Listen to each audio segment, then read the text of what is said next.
How thirsty is your car? Hey, this is episode 2 of the Web Connection Podcast.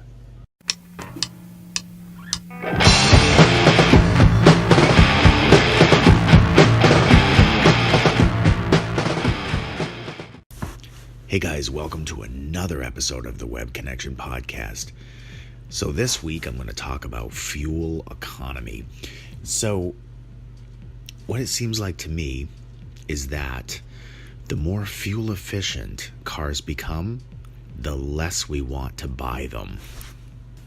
What could I possibly mean by this? Well, so CAFE laws, the corporate average fuel economy laws have been around for, 30 or 40 years really. And it's the ever-increasing fuel economy expectation by the government that your vehicles have to have. So we have come to a point where we've sort of reached the end of the ability of the combustion engine and what we can expect for fuel economy out of that vehicle. I mean, the newest technology is cars that shut themselves off at stoplights, because in order to make a combustion engine more fuel efficient at this point, you just shut it off. When you start looking for a vehicle, I think you start looking for all of the facts. There's a lot of options out there, and I think that you start looking for features, value for your investment. You start looking for who offers what in each trim level, who is offering fringe benefits like free maintenance or maybe a better warranty. One of the things you look at is fuel economy. And I think initially that comes into play, but as you narrow your search and physically start looking at the cars, what comes more into play and what becomes more important are the comfort features of the car. I mean, what is a car? I mean, it's a machine built primarily by robots now, entity, basically a large metal box with a couch inside. So this thing is made to bring you from point A to point B, and it's one of the most expensive things that you buy, aside from your house. So you spend a lot of time in this thing. You gotta like the way it looks. You gotta like the way it feels inside. You gotta like the way it handles your family and your stuff. So comfort is generally people's, most important search criteria. So the largest segment of vehicles being sold right now, we know, are these crossovers, these mid-size SUVs. So there's a few things that these things have in common. They're tall. They're pretty good size. They're bigger than a car. They're high off the ground. They have good ground clearance. They have a lot of things that people are looking for. They have bigger wheels. They are a comfortable ride. They have softer seats. You sit up higher in the air. You sit more comfortably in the vehicles. A lot of them are all-wheel drive, and that's becoming a really important feature for people to look for. So they're heavy. I mean, they're generally 4-cylinder, which sounds good. Okay, but you're pulling around a vehicle that weighs 500 to 1,000 pounds more than a car weighs. So you're in something that is working the engine harder all the time.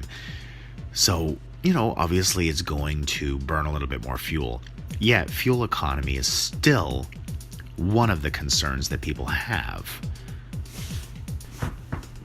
What is fuel economy? So it's basically the distance you can drive on a gallon of fuel. So there's 3 numbers on a window sticker. There's the big one, which is your average fuel economy. How far you can drive on a gallon of gas in the city, and how far you can drive on the gallon of gas on the interstate. So they take both numbers and average them out, and you have the big number in the middle. So that's either what you're going to get, or it's based on, I don't know, some kind of a test that was done on the vehicle. The fact of the matter is, people live in different regions. People live where it's more mountainous and more hilly, like in the Northeast, or in the South where it's a little flatter. People live in different climate zones. So up north it's a little colder, south it's a little warmer, and the engine's going to perform differently in different climates. There's also the user. So you're either going to drive the car more aggressively, or you're going to drive it very conservatively. So who knows how this car was tested? So the system is sort of flawed in that sense. But you're going to believe what's on that piece of paper. And you're going to be upset when it doesn't meet your expectations. I mean, who am I to determine how fuel economy is going to be calculated in the future? I mean, I'm not a scientist. I'm not a mathematician. I've just been in the car business for a long time. And I've just thought about it a lot.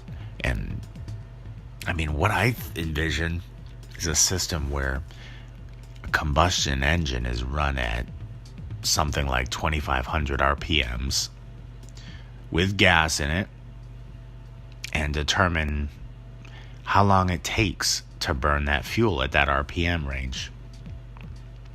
So fuel economy changes from distance to burn a gallon of fuel to time to burn a gallon of fuel at a specific RPM range. I think that might give you a better idea of how much fuel you anticipate burning in a car. But anyway, back to fuel economy.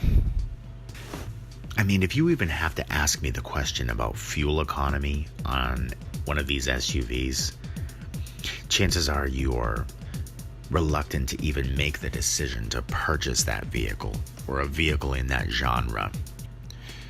Chances are it's rather some kind of lifestyle that you've chosen, or it's the size of your family that determines the size of the vehicle, something like that. Fuel economy on these vehicles, I mean, regardless of the type of SUV you're looking at, I mean, it's in the 20s. So 1 or 2 miles per gallon on one of these vehicles is not going to make a difference. It's going to cost you more money to drive one of these cars. A few years back, I mean, we all had just cars, regular front-wheel drive or rear-wheel drive cars, 4-cylinder, 6-cylinder.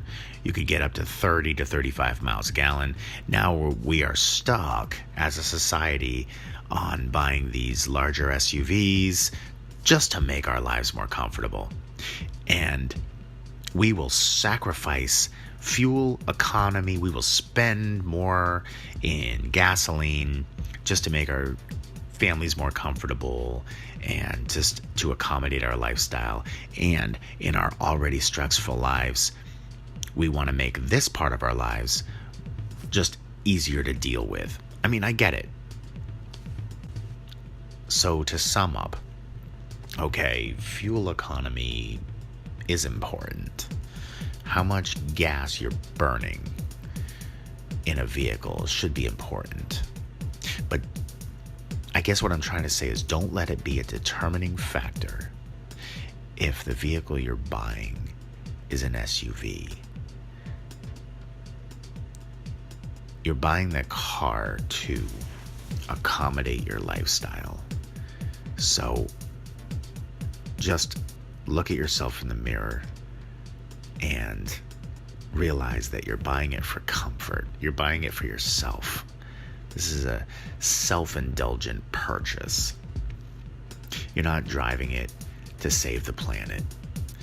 If everybody bought cars for fuel economy, we wouldn't buy cars. Everybody would take a bicycle or a moped everywhere you went. So we don't have big families anymore. We have a few hobbies. We ride bikes, we ski and snowboard and things like that. but it's not a necessity, is it? So don't let fuel economy hold you back from buying the vehicle that makes you happy. Until electric cars are prevalent and affordable, we're stuck with these babies. So just do the best you can. Save yourself a little money. Make yourself happy.